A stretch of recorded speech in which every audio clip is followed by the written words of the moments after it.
আলহামদুলিল্লাহ ওয়াসসালাতু ওয়াসসালামু আলা রাসূলিল্লাহ। সম্মানিত মুসলিম ভাই ও বোনেরা, একজন মুমিনের জীবন কবজ করা থেকে শুরু করে দাফন কার্য সম্পন্ন হওয়া পর্যন্ত যে ঘটনাগুলো ঘটে, সেই ঘটনাগুলোর কিছু বৃত্তান্ত আমি আপনাদের সামনে তুলে ধরার চেষ্টা করছি ইনশাআল্লাহ। তো এই মর্মে সহিহ মুসলিমের মধ্যে একটা বারা ইবনে আজিব রাদিয়াল্লাহু তাআলা আনহুর একটা হাদিস, বিখ্যাত হাদিস এসেছে। এই হাদিসের মূল অংশগুলো আমি আপনাদের সামনে তুলে ধরছি। তো এই মর্মে বারা ইবনে আজিব রাদিয়াল্লাহু তাআলা আনহু বলছেন যে আমরা একদিন রাসূলুল্লাহ সাল্লাল্লাহু আলাইহি সাল্লামের সাথে একজন আনসারী সাহাবীর জানাজায় উপস্থিত হওয়ার জন্য রওনা হলাম। সেখানে উপস্থিত হয়ে আমরা দেখতে পাই যে সেখানে কবর খনন এখনো শেষ হয় নাই। এমত অবস্থায় রাসূলুল্লাহ সাল্লাল্লাহু আলাইহি সাল্লাম কিবলামুখী হয়ে বসলেন। তার হাতে একটা কাঠি ছিল। সেই কাঠি দিয়ে তিনি মাটিতে দাগ দিচ্ছিলেন এবং বারবার উপরের দিকে তাকাচ্ছিলেন এবং নিচের দিকে তাকাচ্ছিলেন। এরপর তিনি বললেন যে তোমরা আল্লাহ রাব্বুল আলামিনের কাছে কবরের আযাব থেকে পানাহ চাও। এবং তিনি বললেন যে তোমরা কি জানো একজন মুমিনের জীবন কিভাবে কবজ করা হয়?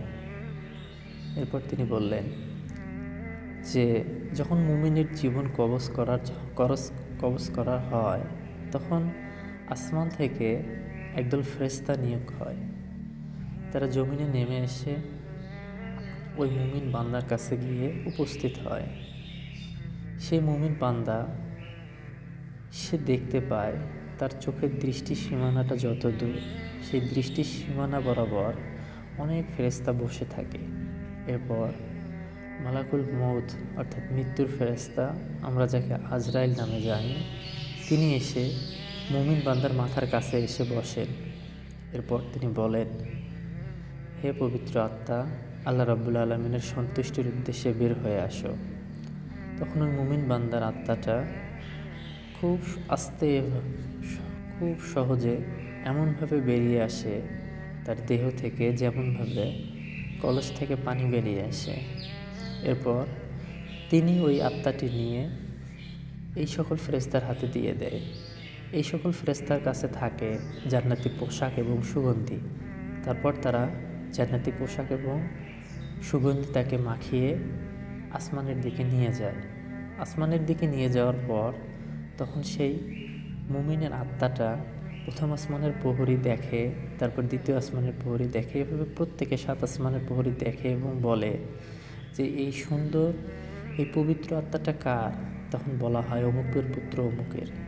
এরপর যখন শেষ আসমানে নিয়ে যাওয়া হয় তখন আল্লাহ রাব্বুল আলামিন বলেন যে এর নামটা ইল্লিয়িনে লিপিবদ্ধ করে নাও।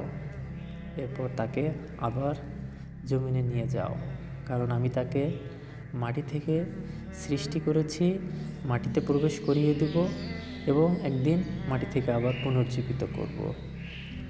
তারপর ফেরেশতারা তাকে আবার জমিনে ফেরত দেয়। এরপর জমিনে ফেরত দেওয়ার পর, জমিনে নিয়ে আসার পর তাকে যখন দাফন শেষ করা হয় তখন কবরের মধ্যে দুজন ফেরেশতা এসে তাকে জিজ্ঞেস করে যে তোমার রব কে, তোমার দিন কি, তোমার রাসূল কে ছিল? সে যখন পর্যায়ক্রমিকভাবে বলে আল্লাহ, ইসলাম এবং নবী সাল্লাল্লাহু আলাইহি সাল্লাম, তখন তাকে বলা হয়, তখন আল্লাহ রাব্বুল আলামিন তাকে বলেন যে সে সত্য বলেছে, তার জন্য জান্নাতের একটা দরজা খুলে দাও এবং তার কবরটাকে প্রশস্ত করে দাও। এরপর তার কবরটা প্রশস্ত করে দেয়া হয় এবং জান্নাত থেকে একটা দরজা উন্মুক্ত করে দেয়া হয় এবং সে সাথে সাথে বলতে থাকে যে আল্লাহ, তুমি এখনই কিয়ামত কায়েম করে দাও।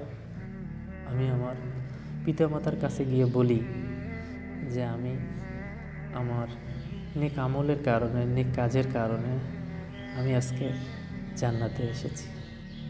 তো সম্মানিত মুসলিম ভাই ও বোনেরা, এই ছিল একজন মুমিনের জীবনের কবজ থেকে শুরু করে দাফন কার্য পর্যন্ত বিস্তারিত ঘটনা। এই ঘটনাটির প্রত্যেকটা বিষয় কিন্তু আমি সহিহ হাদিসের রেফারেন্সের আলোকে সাজিয়ে আপনাদের জন্য উপস্থাপন করলাম। আমি আপনাদের কাছে এতটুকু অনুরোধ করব, আমরাও যদি এই বারা ইবনে আজিব রাদিয়াল্লাহু তাআলা আনহুর এই হাদিসের মতো আমাদের জীবনের শেষ অধ্যায়টাকে করতে চাই, বা আমাদের জীবনের জান কবজ থেকে শুরু করে কবরের জীবন পর্যন্ত এই ঘটনাগুলোকে যদি আমরা আমাদের নিজেদের জীবনের ঘটনার সঙ্গে মিল করে আমরা আমাদের জীবনের শেষ অধ্যায়টা শেষ করতে চাই, তাহলে আমাদেরকে নেক কাজ করতে হবে, নেক আমল করতে হবে এবং প্রকৃত মুমিন হতে হবে। মনে রাখবেন, প্রকৃত মুমিন হওয়ার জন্য অবশ্যই একনিষ্ঠভাবে আল্লাহ রাব্বুল আলামিনের হুকুম পালন করতে হবে। আমাদেরকে নবী সাল্লাল্লাহু আলাইহি সাল্লামের আদেশ এবং নিষেধগুলোকে মেনে চলতে হবে, তাহলেই আমরা প্রকৃত মুমিন হতে পারবো ইনশাআল্লাহ। আল্লাহ আমাদের প্রত্যেককে হেফাজত করুন। আল্লাহুম্মা আমিন। আসসালামু আলাইকুম ওয়া রাহমাতুল্লাহ।